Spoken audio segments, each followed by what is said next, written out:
as we said, Acevedo with his work cut out for him. Clemens also with 4,000 more career strikeouts and ERA about 2 runs lower, and the complete games 117 to zip. And the Rocket was misfiring in the first. Reds couldn't hit him. They didn't need to. 4 walks leads to a run. Jimenez makes it 1-zip. Red stays that way until the 4th. Lance Berkman up the middle.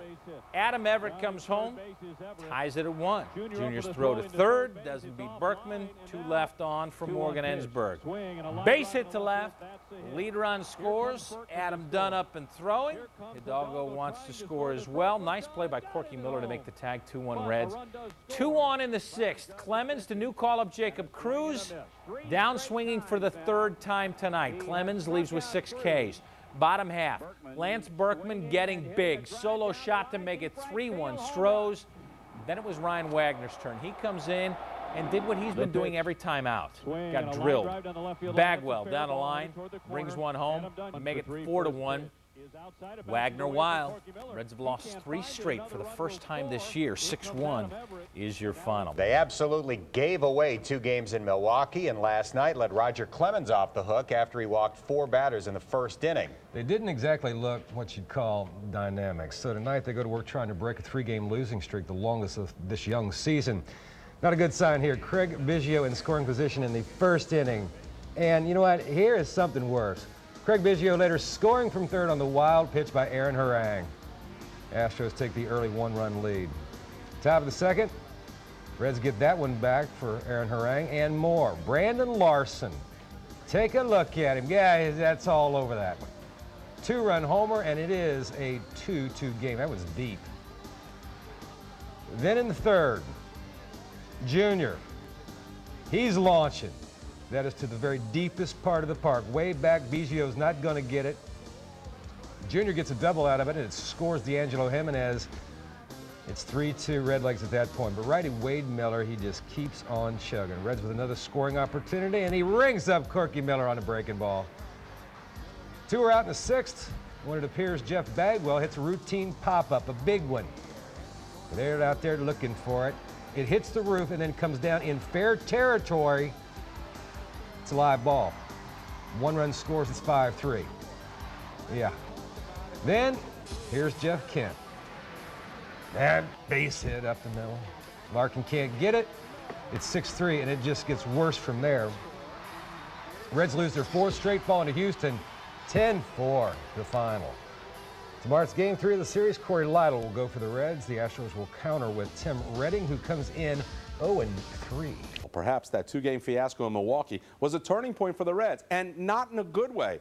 The team follows that beatdown from the Brewers by losing 2 more to open a series against the Astros. Corey Lytle was a victim of one of those blown saves in Miller Park. Today, he returns to the mound in search of win number 3. Now, as usual, the Reds score first. Top 2, Brandon Larson takes Tim Redding to left field. The double scores Sean Casey. It's 1-0. Corey Lytle has it working. Gets Lance Berkman, Richard Hidalgo, and Morgan Ensberg all swinging in the 2nd. 3 of 6 strikeouts. Lytle 105 pitches, 70 are strikeouts. 2-0 in the 3rd. 1st and 2nd. Junior singles to right. Hidalgo has problems with the ball. That allows Ryan Friel to score. Juan Castro thrown out at 3rd for the first out, but it's 3-0. The lead is up to 4 in the 4th.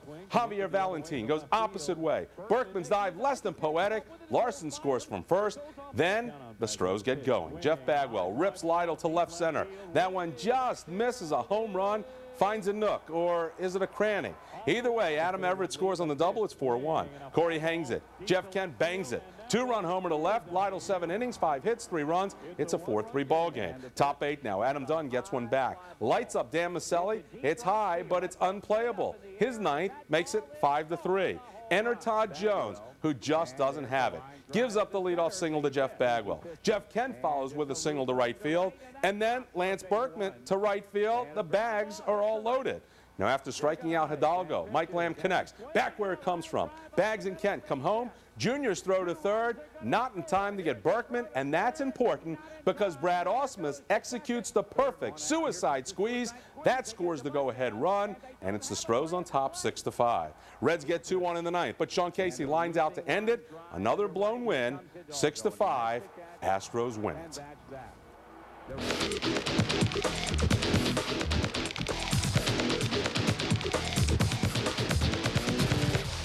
Check out the Reds' runs by inning as compared to their opponent. Now, the Reds have a big advantage in the first 3 innings, plus 26. The middle 3, pretty even, 38 runs for, 46 against. But from the 7th and beyond, the numbers are frightening. A minus 31 differential. The bullpen has been just brutal. So, Sean Casey, still batting .400, leads the National League in hits and is second in doubles. Is it time to trade the first baseman? Our Who Asked You gang has some thoughts. That'll be coming up in a few minutes. But right now, we want to know what you think. You make the call. What do the Reds need? A starter, a reliever, maybe another bat? If it's possible, to acquire equal or greater value in return. We want to know, do you believe, should the Reds deal Sean Casey for that help right now? Yes or no? Give us a call, 345-1212. That's the number to register your vote, and we'll have your results coming up a little later in the show. Welcome back. We've already questioned Danny Graves as the closer. How about Ryan Wagner? Is it time for a trip to the minors? For answers to these inquiries and more, let's throw it over to Marshall Harris for Who Asked You. Thanks, Harvey. Joined by Richard Skinner, just the two of us. It is Who Asked You. It's very cozy. Very cozy, very intimate, you know, just us. It's us, man. Talking about Sean Casey, first of all, you saw our poll question. Yeah. The question is, obviously, you know, his trade value is not going to get any higher. Do you go ahead and try to make a move and get some? Is it worth it right now? If you really are in the process of starting over in the organization, which I think they are, I think they've made that quite obvious to fans, then yeah, I think you do try to move him while you can move him. You know, he's not worth $6.8 million a year. He's not in his career been consistently enough of a run producer to be paid what other top flight run producer and first baseman make. Question is, even with the value being as high as it is, even with him hitting what he is as of today, actually producing some runs for a change, I'm not sure you're going to have very many takers for him because I'm not sure you're going to get either commensurate value back in a player of decent ability or a prospect that you can kind of hang your hopes on. I think it's going to be very tough to move Sean. And we're talking about Mr. Red here, too, as far as it is right now. This is the guy that led the major leagues in hits in the month of April. And then he's the guy that is signing the autographs, doing whatever the fans need. And would that not, you know, kind of make the fans a little... Sure, Marshall, and that's the part, too, that you have to weigh if you're Reds management. At what stage do you show the fans, hey, we're going to keep someone who's at least a pretty good player, because they don't even have very many good players right now. We're going to keep a guy who's a fan favorite, and I'm always not a big believer that you keep a guy just because he's a fan favorite. But at what stage you kind of tell the fans, hey, we're not going to move everybody. There's some guys we're going to keep, and Casey would be one. If I'm doing it from a baseball perspective, however, based on the salary and very average production, I try to move him. You talk about moving people, obviously, keeping people around. Looking at this bullpen, guys you may not want to keep around. Talk about Phil Norton, talking about Ryan Wagner, a couple of young guys with astronomical ERAs here in the early going. And at some point, you got to say, okay, maybe we need to send these guys down and get some veteran guys up. Well, you look, I mean, Norton probably shouldn't be on the big league roster. He's a minor league guy, essentially. Todd Jones is a reclamation project that Tampa Bay didn't even want. Let's keep that in mind. Tampa Bay didn't even want Todd Jones. Brian Reese up here because he had a pretty good spring. Now, he at least worked his way on the club, but he's showing again, and he's had numerous trials up here that he doesn't belong up here. You know, Wagner is going through a rough stage, but he's got good enough stuff. I mean, there's no doubt in my mind that he has good enough stuff. He's just, you know, they think they found a mechanical flaw in him. They worked him out in the bullpen. Hopefully that will fix his situation. But let's keep in mind now, if you go back to last year, Reese shouldn't be here, Norton shouldn't be here, Todd Jones shouldn't be here, and truth be told, Wagner should probably still be in AAA. In their place should be Gabe White, Kent Merker, Scott Williamson, Scott Sullivan, 4 proven major leaguers. One of the few proven major leaguers that they still have is also struggling. That's Danny Graves, the closer, and with the problems that the bullpen is having, even if you wanted to shuffle him around, who would you make the closer? That's a good question, because actually the guy who's probably pitched best out of the bullpen has been John Riedling. In fact, if you go back and look at John Riedling's numbers going into this year, as a relief pitcher, he has a career ERA of 2.96, so it's under 3. It's gotten inflated a little bit because he started some games last year, and that failed attempt. He's obviously not a starter. You know, maybe if you can move Graves, and that's another guy, if you're looking to move somebody, he would certainly be one. Maybe you put Riedling in that role, because he's really pitched effectively this year in his career as a relief pitcher. And even though Graves has the 10 saves to tie the club record in April and is among the major league leaders, not necessarily anybody really biting him because he's got a big salary. Well, that's the other part, too. I mean, the salary issue is going to be very high. I think your best hope, and I think you've seen them kind of try to pump him up a little bit, put him in every save situation you can, hope he converts the most. Suddenly a team that's maybe in mid-July or maybe mid-June is desperate. they look at Danny Graves and say, I know he's blown 5 or 6, but he also has 23 saves. We'll take him off your hands. One guy that's been pumped up and struggled last year, but has come on strong. Maybe the only bright spot of this week, not that he didn't have his bad moment against Milwaukee, is Brandon Larson. He's a guy hitting .389 after 1 week in the big leagues. That's, I guess, something you can build upon going into next week and trying to break this losing streak. Well, and I think he needed to do that for himself. You know, here's a guy who struggled last year when he was given the third base job. He couldn't hit the ball. He couldn't field the ball. He looked miserable. He's had other attempts at the big leagues where it hasn't worked out for him. And I really thought Tuesday when he made the error that essentially cost him the ball game, he got benched the next night when they put a better defensive lineup on the field. I thought he could have folded tent and said, boy, woe is me. But to his credit, he really has swung the bat pretty well this weekend, and it is a bright spot, and hopefully that'll help his confidence level. He bounced back. Hopefully the Reds will too. Thanks for dropping by and joining us. Great. Thanks, Marshall. Next week. Appreciate it.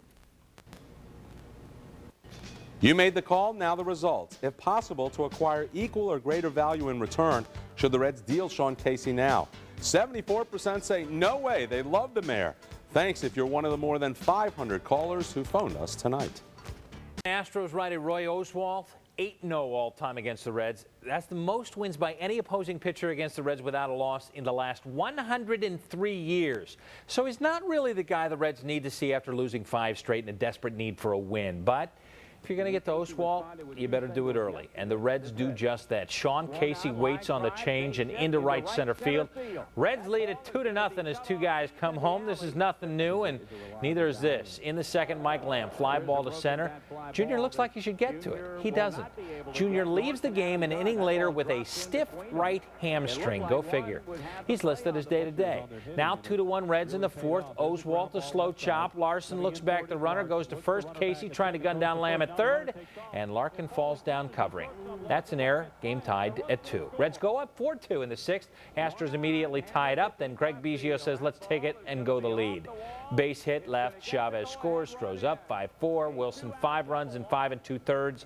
But the Reds ain't dead. How about Javier Valentin in the 8th with a man on off Brad Lidge? 2 RBI tonight, 2 RBI yesterday, and for good measure in the 9th. How about D'Angelo Jimenez off the hotel, deep and gone? Reds go 4-6 on the road. Graves leading 11th save, and they're home to Milwaukee tomorrow. 7-5 is your final.